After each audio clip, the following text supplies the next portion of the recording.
Hello and welcome back to Tinker Talks Guns.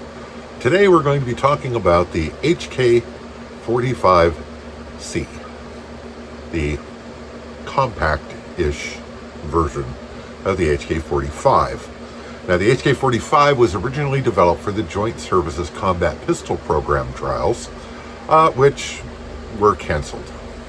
And the HK45 was then released as a commercial product, with this, the 45C, being the less large version. It's still not a small pistol. Now, the reason I call this a test drive is because it is kind of a review, but it's kind of a review from a very specific perspective, which is mine. Before we get into the weeds, I'd like to thank my supporters on Patreon. This is very much a shoestring operation, and your contributions help more than you know. I'd also like to thank channel benefactors, those individuals and businesses that have really helped make this channel work. And finally, a shout out to Rain City Shooting Center for providing material support for the channel. So, the HK45C, first of all, it's a Heckler & Koch. You can pretty much know that it's going to be good. Its claims to fame, now this version, I should say before we get into that, has been modified. This one has a threaded barrel for a suppressor and suppressor height sights. And the reason that this is a test drive is because I have a friend who very much fancies a pistol I have that I am willing to trade. And this was what they proposed I trade for. And these are an excellent gun.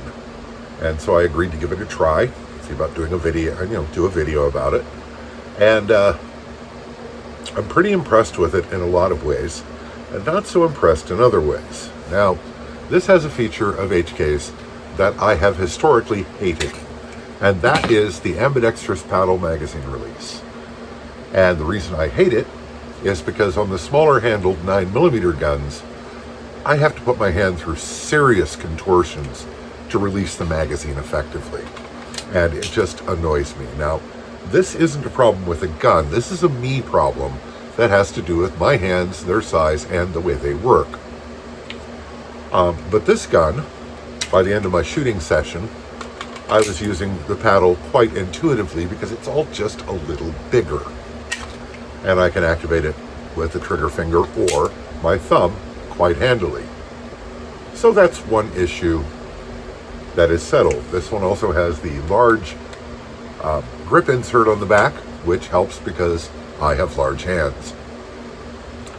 And this is a double action, single action pistol with a hammer drop, where the safety would be on most other guns. And it works very well. It drops it to a safe position, and the hammer can't move forward unless the trigger is fully pulled. And it looks pretty cool, but it is pretty large for a nominally compact pistol, kind of like the compact Beretta 92s, which aren't that compact. As you can see, it is quite wide. Now, it's not high point wide or anything, but it is pretty thick.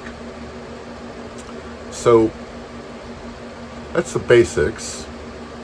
So how does it shoot?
So the gun shoots, as expected, really quite well.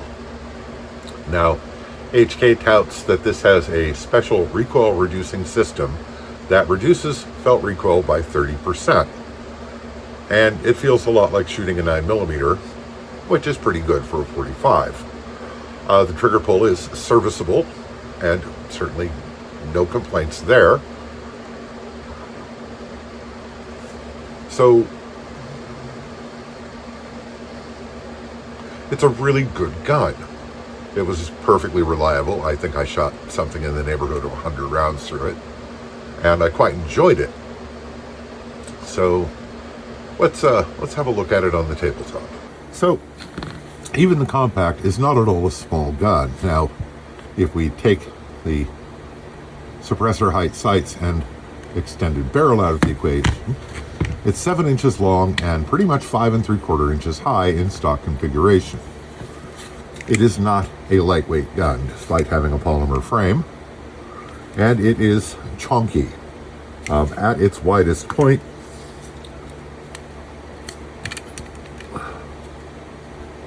it is that wide, which is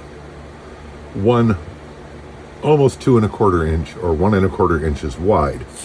And if you count in the safety, it is significantly wider than that. But in reality, that's not much of a practical difference. Standard magazine, which is a 1.5 magazine, holds 8 rounds. And there is a 10-round magazine, which is for the HK45, which has this heel plate fitted on it for use with a shorter gun, which extends it quite a bit and is really quite bulky. I don't much care for that. I don't much care, but I don't think it really needs to be quite as bulky as it is. Now, the controls are all very well located, very easy to use. The trigger pull, according to the handy dandy Lyman trigger gauge, is 8 pounds for double action. And the double action is quite smooth. Not at all hard to use. Single action is about 4 to 4.5 pounds. And there is a tiny bit of creep in the trigger. And the reset is reasonably short for a single action, double action auto. You know, it's a Heckler & Koch. It's going to be competent. I do like very much the texture on the back of the grip panel and on the front.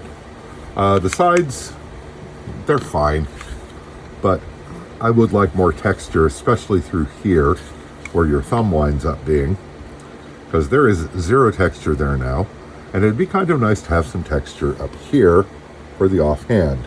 And unlike a 1911, this is not a safety. You don't ride it.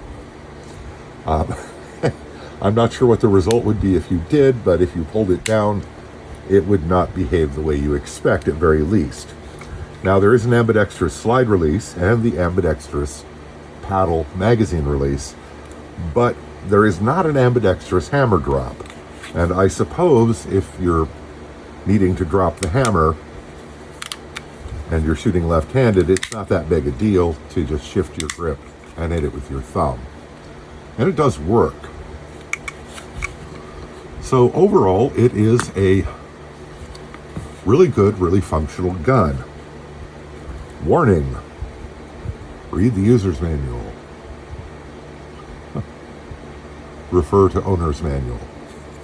Because of course you should. At least they put it on the bottom of the trigger guard where it won't annoy you, unlike Ruger putting it in bold print all over the side of the gun.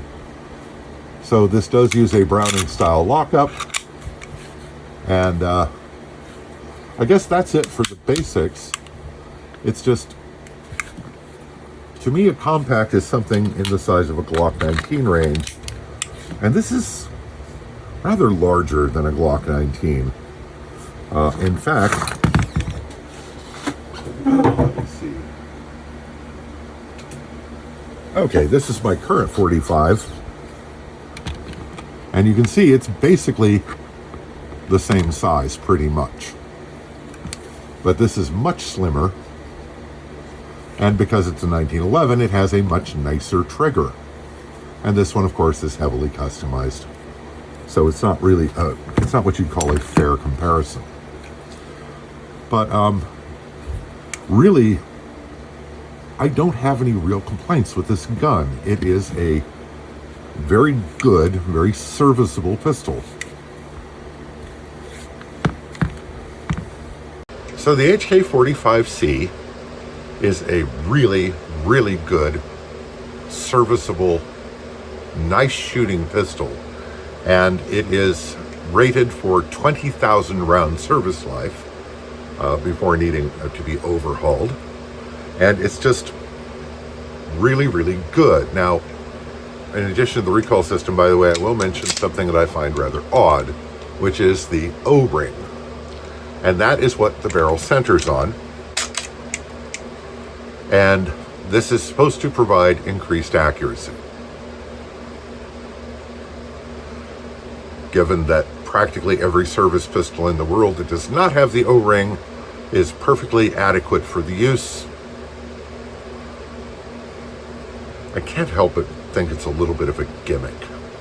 I've also been told the guns work perfectly well without the O-ring. So take that for what it's worth.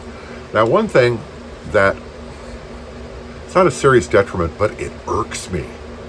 Notice something here.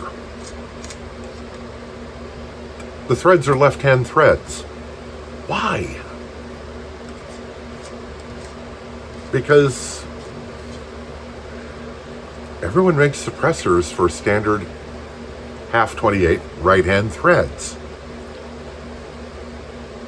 The only reason I can think of why they, or SIG for that matter, would make the threads left-hand is to encourage you to buy their proprietary suppressors or whatever. It irks me. It's not a difference that makes any difference. Now, if I were to trade for this gun, it would have the standard length barrel, and the suppressor height sights would be replaced with the standard height sights. And so this isn't really an issue. I just don't get it. And I suppose I don't have to. Now, various other details like the slide serrations are well located. They are really super grippy without being abrasive, with that thin line, flat bottom groove pattern. It's certainly an attractive enough gun. And it certainly works and shoots very, very well indeed. And I'm not going to follow through with the trade. I have already informed the owner of this gun, and we are coming to a different arrangement for the firearm of mine that they want. So if it's a great gun, why don't I want it? I don't have a use case for this gun. 45 for me is become a niche caliber.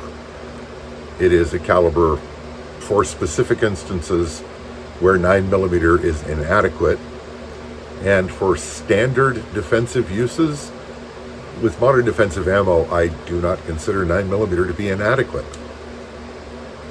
So this is also what I call a supremely competent appliance. And it is. I mean, it's a great gun, and if you fancy it, get one by all means.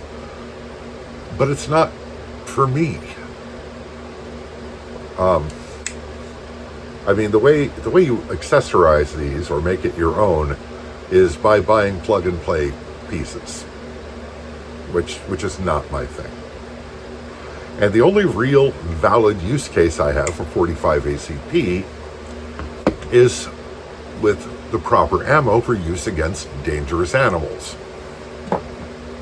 Already got that covered with something that frankly I enjoy shooting more.